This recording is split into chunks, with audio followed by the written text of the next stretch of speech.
네, 안녕하세요. 저 한국형 ODA 어떻게 나아가야 할지에 대해서 재연을 하러 나온 파이낸스 경영학과 1학년 윤미세입니다. 네, 먼저 순서는 주제 소개하고 이 논의가 왜 필요한지, 그리고 제 논문을 특별하게 만드는 그런 개념들을 몇 가지 소개하고요. 그리고 지금 문제가 있으니까 해결책이 나와야겠죠? 그래서 문제점, 그리고 해결책 순서로 발표하도록 하겠습니다. 네, 모두가 아시겠지만 저희 나라는 개발도상국이었고, 그래서 세계로부터 약 하나 70조 원에 이르는 큰 돈을 지급받았었습니다. 그리고 우리나라가 1945년부터 공여를 받았었는데 그게 끝난 지가 불과 20년, 30년밖에 되지 않았어요. 20년밖에 되지 않았어요. 1990년까지 원조를 받고, 그리고 그 이후에 이제 세계은행이 한국은 이제 잘 사니까 더 이상 공여해주지 않아도 되겠다 해서 원조가 끝난 거는 90년이었고요. 그리고 지난 2010년 저희는 선진공여국 모임인 OECD DAC에 가입하게 되었습니다. 그래서 전 세계에서 유일하게 받는 나라에서 주는 나라로 변하게 되었습니다. 그래서 우리가 그렇게 지난 반세기 정도를 다른 선진국으로부터 지원을 받아서 기회를 가질 수 있었던 것처럼 이제 우리나라도 똑같은 다른 개발도상국들에게 그런 기회를 주어야 하는 책임이 증대되었습니다. 그리고 이렇게 단순히 인도주의적 목적으로만 설명을 하시면은 크게 그 필요성을 와닿지 않을 것 같아서 경제적인 이득 측면도 보여드려 봅니다. 네, 먼저 우리나라 국가 브랜드가 매우 낮아서 이렇게 세계 시장에 나갔을 때 우리나라 제품하고 일본 제품, 독일 제품이 있을 때 실제로 그 질이나 그 가치 그런 것은 모두 다 동일한데도 한국 제품이 100의 값을 받는다면 독일 제품이나 일본 제품은 150 이상을 받는다고 합니다. 그게 무엇이냐면 우리나라 국가 브랜드가 낮기 때문인데요. 이런 거를 ODA를 통해서 가치를 높일 수 있습니다. 그리고 이렇게 수원국이 이제 우리가 돕는 나라를 수원국이라고 하는데요. 그런 나라들이 잘 살게 되면은, 특히나 우리하고 가까울수록 잘 살게 되면은 우리가 교역할 수 있는 그 범위가 넓어지고 우리 이제 경제 활동에 참여하시는 분들이 얻을 수 있는 기회가 많아져서 우리 또한 같이 경제 성장의 동력을 마련할 수 있게 됩니다. 그래서 여기서 다 같이 잘 사는 세계가 나오는 이유기도 하고요.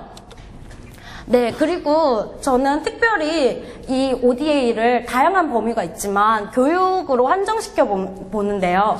왜냐면은 지금까지의 원조들은 대부분이 그렇게 뭐 1달러짜리 영양죽을 준다든지 아니면 이런 식으로 그런 급급한 수요, 빈곤 문제를 해결하는 데만 집중해 왔는데, 그러다 보니까 실제로 지금까지 우리나라 예산이 한 해당 30조 원 정도 된다고 합니다. 그런데 지금까지 2,000조 원 이상이 이런 국제개발 협력을 위해 투입되었는데도 효과가 나타나지 않았습니다.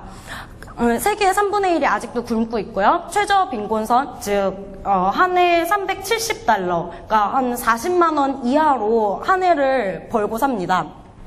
그런데 교육 원조를 하게 되면은 일단은 교육 자체가 치안을 높인다든지 이렇게 기술을 향상시켜서 그 나라의 실질적인 자생 능력을 키울 수 있게 되기 때문에, 그리고 우리나라에 마찬가지로 교육열 매우 높잖아요. 그래서 교육으로 이렇게 반세기 만에 지위를 탈피할 수 있게 되었기 때문에 우리나라도 그 부분에서 강점을 갖기 때문에 저는 이 부분을 특화시켰습니다. 네, 이렇게 엄청난 돈이 들어갔죠. 우리나라 한 해 운영하는데 지금 2010년 규모일 때 30조 원인데 2,000조 원이면은 거의 뭐 50배, 70배가 넘는 규모인데, 근데도 아직도 세계 3분의 1이 절대 빈곤, 그냥 가난한 것도 아니고 절대 빈곤선에 머물러 있습니다. 네, 근데 이렇게 원조에 대한 효과성이 낮았던 이유로 언급되는 이유가 대부분 계획가에 의해서 이루어졌다고 합니다. 그러니까 이 책을 쓰신 윌리엄 이스털리 교수는 지금까지의 원조에 대해서 새로운 시각을 제시했는데요. 왜냐면은 이런 식으로 계획가가 아무것도 모르는 그냥 진짜 미국에 있고 뭐 유럽에 있는 사람들이 아프리카의 실정을 잘 모르잖아요. 특히 진짜 현장을 가보면 정말 다르더라고요. 근데 그런 사람들은 그런 거에 대해 아는 지식 없이 이렇게 그냥 무상으로 나는 뭘 주겠다 하니까 그 과정에서 제대로 사람들이 적극적으로 그 계획한 만큼 참여하지 않게 되는 거예요. 그런데 한번 생각해 보세요. 이렇게 영국에서 조앤 롤링이 쓴 해리포터는 우리 집에, 그러니까 뭐 번역하는데 몇 개월이 걸리기는 하지만 주문을 하면은 바로 배송이 옵니다. 하루 만에 배송이 오는데 이 과정에서 참여하는 모든 주체들, 번역가들, 배송 택배 아저씨들, 아니면은 이제 마케팅 하시는 분들, 예스24 관계자들 모두 다 자기 인센티브, 자기 이득을 얻기 위해서 일을 하기 때문에 이게 효율적으로 움직이는 거예요. 그러니까 계획가들 같은 경우에는 그래 나는 내 돈을 들여서 좋은 목적에 쓰겠다 하지만 그 과정에 참여한 사람들은 그냥 월급을 받을 뿐이지 특별한 인센티브가 없기 때문에 이렇게 원조 효과성이 낮았던 것으로 판단했습니다. 네, 그래서 인센티브를 적용시켰을 때 실제로 이렇게 원조 효과성이 높아지는 것이 나타났었습니다. 먼저 그 구조 바른 경제적 인센티브를 썼을 때인데요. 네, 이렇게 원래는 그런 무상 지원을 했는데 그런 배포 담당하는 예를 들어서 상상해 보시면은 아프리카의 보건소의 간호사들이 이거를 나한테 엄청 있는데 굳이 줘봤자 상관이 없잖아요. 그래서 그걸 암시장에 그냥 싼 값에 팔아서 내 돈을 더 버는 쪽으로 쓴다든지 아니면은 공짜로 받은 사람들도 이게 왜 필요한 건지 인식을 못하는 거예요. 그래서 본 목적에 사용하지 않는 사람들이 너무나도 많았습니다.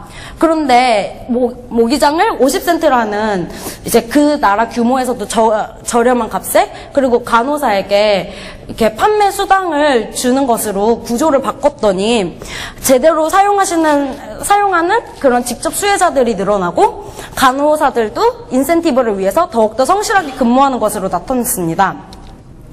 그런데 제가 여기서 말하는 인센티브는 꼭 경제적으로만 나타나는 것이 아닙니다. 비경제적 그런 심리적 만족감을 주는 경우나 뭐 저녁 식사 이런 형태로도 나타날 수 있는데요. 이렇게 우리가 흔히 생각하는 국가 기관들 있잖아요. 뭐 예를 들어서 식품의약청을 예로 들겠습니다. 그러면은 식품의약청 같은 경우는 이런 실험을 제대로 하고 국민들에게 도움이 되는 결론을 도출해야지만 비난을 면하고 그 세금으로 운영되기 때문에 계속해서 제대로 된 운영을 펼칠 수 있습니다.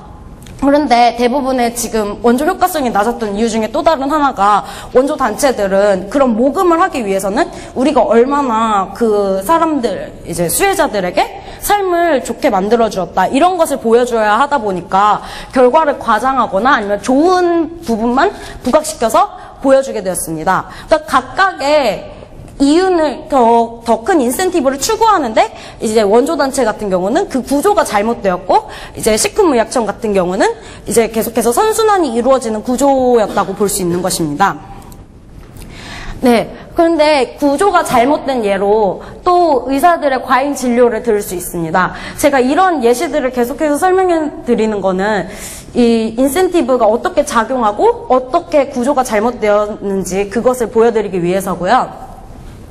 네, 이런 식으로 의료 상식들이 떨어질 경우에는 무엇이라도 주는 의사가 좋기 때문에 계속해서 의사들은 환자를 더 받기 위해서 과잉 진료를 하는 구조를 갖게 됩니다.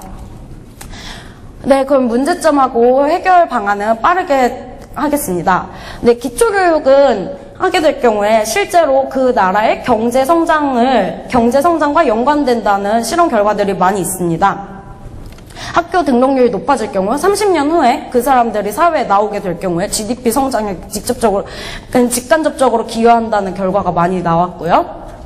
그런데 우리나라는 대부분이 그 교육 ODA 중에서도 직업훈련에 치중하는 것을 볼 수 있습니다. 평균적으로 27.9%인데 우리나라는 그 중에 3.4%만 간다는 것을 볼 수 있습니다. 또한 그 3.4%마저도 대부분이 건물을 짓거나 이런 물자를 지원한다든지 이런 식으로 그 효과가 단기적으로만 나타난 것들을 보일 수 있습니다. 그래서 이런 것들을 하드웨어적인 지원이 아니라 소프트웨어적인 지원으로 넘어가야 합니다. 네, 그리고 그 현지의 상황을 제대로 고려하지 않고 원조가 이루어지다 보니까 그 효과성이 더더욱 낮아지는데요. 이것이 제가 처음에 말했던 그 계획가로 접근했을 때 나타나는 오류이기도 합니다. 네, 그래서 수원국들이 원하는 것을 조사했더니 우리나라에서 교사들의 질을 양성시키는 그런 연수들을 시켜주길 바랬는데 장기 학위 이수 과정 같은 경우는 매우 만족도가 높았음에도 기간이 너무 짧게 제공되었습니다. 네, 초빙 연수 사업도 마찬가지였는데요. 이렇게 뭐 포항 제철을 데려간다든지 아니면 거제에 있는 무슨 조선소를 데려간다든지 하는 식으로 우리가 잘 살게 된 모습만 보여주는데 급급해서 실제적으로 그 사람들이 무엇을 배워갈 수 있었나 하는 의문이 많이 제기되었습니다. 네, 그리고 수원국을 도울 때도 그 현실에 맞춰서 많이 조사를 해야 되는데 우리는 그런 것이 많이 부족했는데요. 그 중에서 수원국들의 교육 현실에서 나타나는 문제 중에 하나가 결근에도 해고당할 확률이 거의 없는 셈이다 보니까 수원국 그 교사들이 그냥 근무 중에 이탈하거나 아니면 수업을 하지 않고 그냥 놀고 있다든지 하는 식으로 많이 이게 보고가 되었습니다. 이런 해결을 하기 위해서 먼저 기초교육을 확대해야 되는데 그것을 정부가 직접 참여하는 데는 한계가 있기 때문에 NGO들이 참여를 독려하고 지원을 해줘야 합니다. 그리고 교사 초빙 연수 같은 경우에는 보시면 알겠지만 일본 같은 경우에는 2개월에서 3개월, 스웨덴 같은 경우에는 무려 1년에서 2년 정도입니다. 그런데 한국은 16일입니다. 그래서 무엇인가를 배워갈 수 없기 때문에 이러한 기간을 늘려야 하고요. 그 다음에 실제로 연수가 진행되는 과정에서도 희망 내용들을 조사함으로써 이렇게 효율성을 높여야 합니다. 네, 그리고 이런 경우에는 우리가 일방적으로 다 비용을 부담하려고 하면은 부담이 많이 되니까 사람들이 이 장기 학위 이수 과정을 확대하기를 꺼려하는데 이거를 수원국 고등교육기관과 협의를 체결하면은 이런 재정상의 압박을 탈출할 수 있을 것으로 보입니다. 네, 그리고 한국의 교육가들을 현장에 파견해서 그 교육가들의 질을 높이고 그 한국의 교육가들이 돌아와서 또 거기서 배운 경험들을 교육 현장에서 쓴다면은 단순히 이것은 교사만 좋은 것도 아니고 우리나라만 좋은 것도 아니고 그 수원국 모두 그 참여하는 주체들 모두에게 혜택을 얻을 수 있는 제도인데요. 실제로 일본에서는 이 제도가 거의 10년 전부터 실천되었는데 응답자의 무려 70%가 현장에서의 연수 경험을 살리고 있다고 해서 그 영향이 무려 학생들 그리고 그 학생들의 친구 이런 식으로 2차, 3차까지 퍼져나갈 수 있는 것으로 나타났습니다. 네, 그리고 수원국 교사들에게 동기를 부여하기 위해서 교사 성과급제라든지 연수 인사 고과에 반영하는 등 제도 설립에 우리가 도움을 주어야 합니다. 네, 여기까지입니다. 감사합니다.